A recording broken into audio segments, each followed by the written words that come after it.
The entire Marvel Universe has lost their memories. They don't know up from down, black from white, and the only person who can save them is Matt Murdock. What'll happen next? Well, let's hop into the pages of Marvel Knights 20th Anniversary issue number 2 and find out for ourselves. Alrighty then, so picking up from where the last issue left off, Matt is on top of a tall building conversing with Karen Page, which should be impossible because she's dead. Matt's memories, much like everyone else in the world, is still pretty much in tatters right now. He remembers that Karen Page was his girlfriend, remembers that she was important, but remembers very little else. Which, considering in canon that Karen died not long after betraying Matt, it's probably good that he doesn't remember that. In fact, don't remember Shadowland either. There's a lot you can just forget. Ghosts of Karen's past, though, is sure to tell Matt that he better get his head together and soon because everyone is counting on him to save the day. Now, from here, the comic actually takes a step back in time. We see how Officer Frank Castle met Bruce Banner. It seems one day this dude just turned himself in when he was covered in a bunch of blood that he wasn't even sure was his own. Banner says that someone leaves him messages while he sleeps, a list of names, and that those names have been driving him crazy recently. Oh, but here's the thing though, they're not always names, sometimes they're symbols like a big white skull. That was the one that led Banner to Frank right now. You see, Frank just thought he was going crazy, but as long as he can remember, he's felt that the world was wrong, that there was something not right. He would tuck his family in at night and then go wait out in the driveway feeling that he needed to punish someone who wronged them, only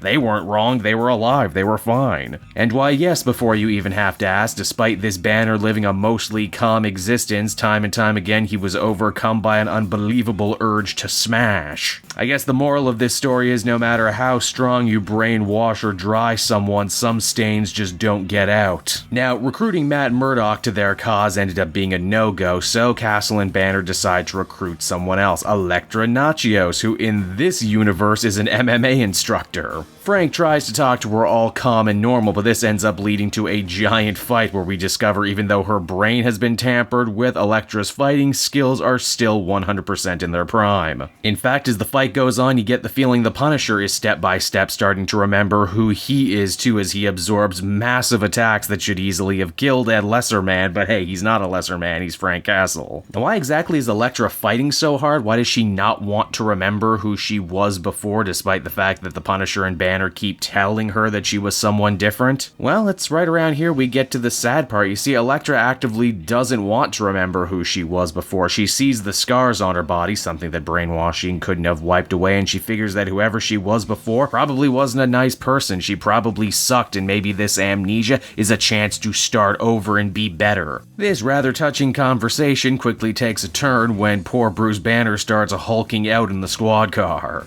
And then Daredevil shows up just in the nick of time, showing that perhaps he's managed to regain a little bit more of who he is, but oh, here's the twist. Matt tells Elektra and the Punisher that the ghost of Karen Page told him that together the three of them would be able to get to the bottom of what's going on with the rest of the world, but here's the thing, Elektra and Punisher can totally see Karen Page, which means either she's not a ghost or they're all sharing the same messed up delusion. And so that was Marvel Knights 20th Anniversary issue number 1, everybody. And I did enjoy this issue, even if I feel 2 issues in. What does all of this have to do with Marvel Knights again? You know, despite being a kind of out-of-the-box story based in the more street level of the Marvel universe that you don't really need to know much continuity going in. Oh, and violence. It's also a little bit more violent than your average Marvel comic. I do like the wrinkle that writers have added. You don't see it all that often in amnesia stories like this. The whole maybe I don't want to remember, maybe ignorance is bliss. Ultimately, I'd give this one a 7.5 out of 10. I'm interested to see where it's going to go from here. Hey there everyone, it's your old pal Cape Joel again, and I want to thank you so much for watching to the end of the video. I hope you enjoyed it, and if you did, why not check out some of these other videos I have available from the channel.